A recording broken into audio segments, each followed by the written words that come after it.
It's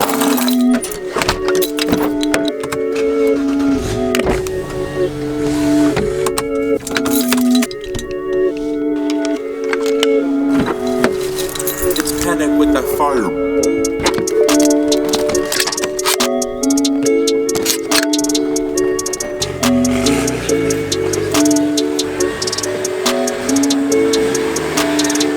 Everybody, and welcome back to another video. Now, I've been looking at a lot of the analytics from my past couple of videos, and it seems like a lot of people are liking the BMW 335i videos. So I decided to bring it back. You know, the Civic's been getting a lot of love lately, so I'm gonna give some love to the 335i today.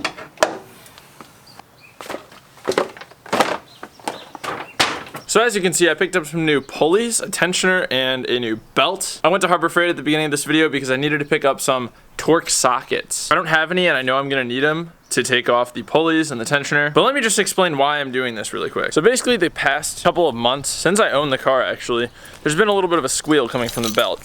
And I know that a lot of people have said that it's the tensioner. You know, the tensioner goes bad on these cars right around this mileage. Hey Stinky, what's up, boy?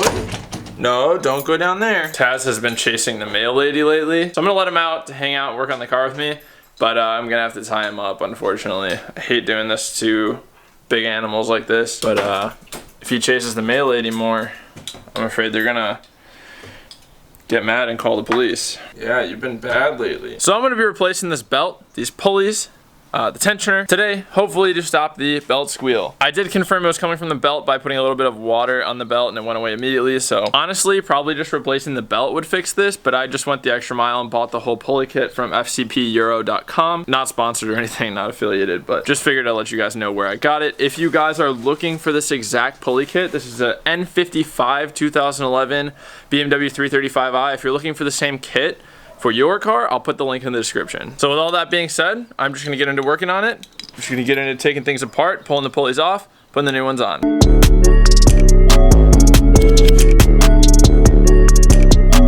Alright, so the torque socket you're gonna need to loosen the tensioner, to take tension off the belt and pull the belt out, is gonna be a T60. And then the best move from what I've seen everyone do is just to get a breaker bar on it. So you guys can see down there, I have the torque wrench on the tensioner, and oh, you can kind of see the belt is a little bit chewed up. I'm gonna go ahead and turn this breaker bar in the clockwise direction to basically tighten down on the tensioner.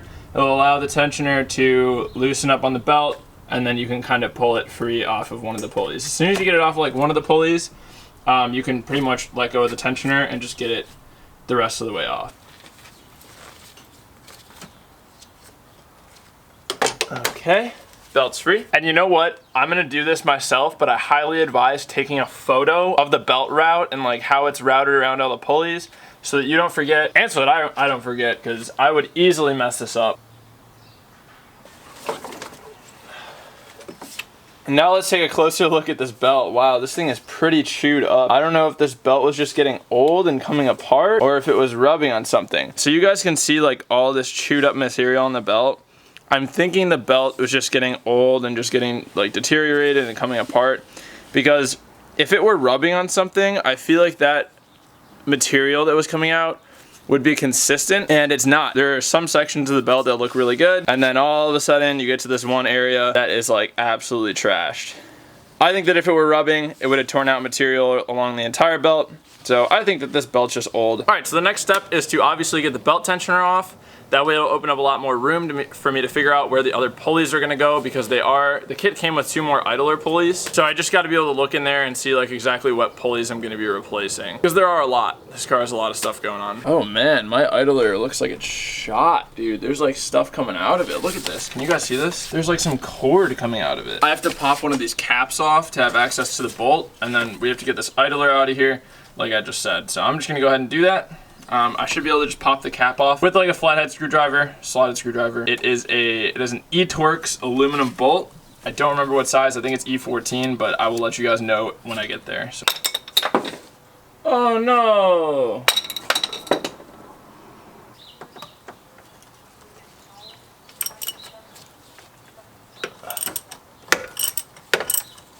So this one's a T50. I actually got the idler out. Here it is. It still is a little bit hot, so I want to put it down, but yeah, there was belt material all over this thing. So I have a feeling that idler was doing something weird to the belt. I also have 2 other pulleys to replace, so I'm gonna go ahead and pull those off now. They look like they have the same T50 bolt holding them on, so I'm just gonna do that. I'll show you which ones they are, but before I do, in case you're confused on where they go, 2 other pulleys that come with this kit are completely different sizes. So just look at the front side of the motor. They're the only 2 pulleys on the front side that are those sizes. I heard someone in one of these pulley replacement videos call a breaker bar a cheater bar, and I was like, what the? I don't know, dude. That's just the stupidest thing I've ever heard. It's not a cheater bar, dude. It's like an actual tool. Also, you guys that are watching right now, are you guys like returning subscribers? Are you guys that constantly watch my channel? Or are you guys new people looking at how to work on your 335? Please let me know in the comments. I'm really curious to see who watches the 335i videos. New people or like returning subs. Okay, so the top pulley's out. This is the smaller of the 2. I'm just gonna move this out of the way. It looks like there's either some oil on the bearing or maybe some of the grease from the bearing came out. So it's probably good that I'm replacing this as well. Might as well. So that first pulley that I just took off came from right there, where you can see that silver threading on the engine. That's where that one came from. And then the next one that I'm working on is right down there, which I wish it would. All right, so I ended up having to take out the fan housing, fan shroud. I didn't film it because there's a lot of other videos showing how to take the fan shroud out, but just a quick summary. You have to unplug this electrical harness right here. There's also this little coolant, like reservoir bleeder hose that you have to unclip from the top, super easy. There's a T25 screw you have to unscrew on the passenger side of the fan. There's a little rubber like bracket on the charge pipe. That's the hardest part to get off. You really just have to get a screwdriver down in there and pry and pull up, and eventually it'll come free. And there's a little bit of a clip on the radiator itself. So while it was a little bit of a pain in the butt, I was able to get it off pretty easy. Now I should be able to finish this job. It's taking way longer than I wanted it to, but honestly, I don't have anything to do today anyway, so I was just gonna go fishing after this. This is gonna make my life so much easier now. Woo! That pulley is rusty and dirty and yucky, dude. Wow, I'm glad I'm replacing that. Okay, so now I have everything disassembled. I can start reassembling by putting that lower, bigger pulley back on, then the upper, smaller one, then the tensioner, then the belt. It really shouldn't be too bad. I'm actually looking forward to this install now the fan shroud is out, because it's gonna be super, super easy.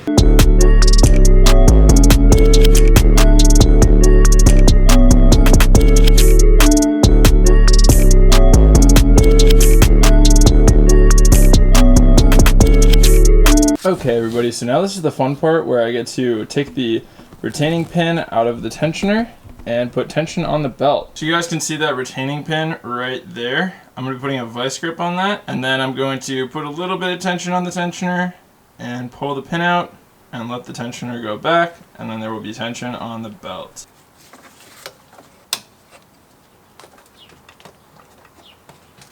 There it is. So the pin's out. There it is. I'm gonna set it off to the side. I'm gonna make sure that my belt looks good still. All right, and I'm gonna slowly put tension on the belt. There it is. I'm gonna double check that the ribs are sitting where they're supposed to be across the entire belt system. That belt has been replaced successfully. Now that everything's on in terms of the belt, I can go ahead and put back the cooling fan, put the snorkel back in for the intake, and then we can fire it up and see if we still have a belt squeal, which I don't think we will.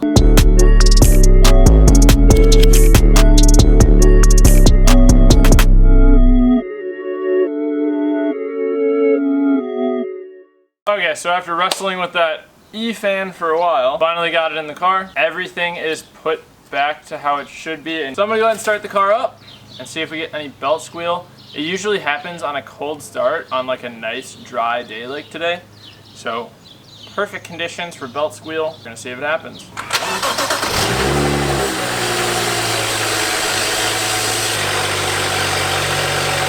Belt sounds perfect. I'll be driving it around a little bit today and tomorrow, and I'll finish off this video probably in a day or two and just let you guys know how the belt squeal is, because there was quite a bit of belt squeal when I first got this car. It got worse and worse. Sorry I didn't have a sound clip of that, but it was pretty bad. And I guess I'm just gonna clean up all my stuff here, drive the car around for a little bit, see how it goes. Alright dude, so this is about a week or two later. I'm a little bit sick right now, so excuse my voice. I'm just ending this video and telling you guys that yes, this did fix my belt squeal long term. It's completely gone. I don't foresee it coming back anytime soon. If you guys have an N55 2011 BMW 335i, or I believe the 2010 or 2012, the tensioner, belt, and pulley kit from FCP Euro is definitely a good buy. It will most likely fix your belt squeal, unless you have like a misaligned pulley. In that case, it could be other things. So with all that being said, I hope that you guys enjoyed this video. I hope you learned something new. If you like this video, please actually click that thumbs up. It helps me so much. Also, if you like this video, please click that subscribe button. And as I always say, remember to plan, commit,